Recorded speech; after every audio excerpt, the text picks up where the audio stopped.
Hello everyone and welcome back to another tutorial. Today we're gonna see how to activate hard mode on Cayo Perico. Before you can access hard mode, you must complete the heist on normal mode at least once. After finishing the heist, wait for Pavel to call you. Once he calls, head to the Kosatska submarine and sit at the heist planning table. If you start the heist setup within 48 minutes, real time, not in-game time, hard mode will be available. If you want or you wait too long, over 48 minutes, the heist will reset to normal mode. If you activated the heist within 48 minutes, a red hard mode indicator will appear in the setup screen.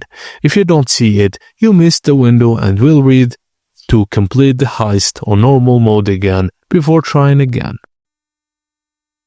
On hard mode, you can get higher payouts, more guard patrols, better enemy accuracy and damage, and less time to hack keypads.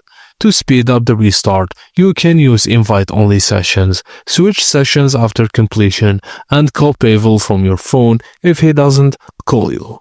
And that's it, guys. Thank you for watching, and please don't forget to like and subscribe for more.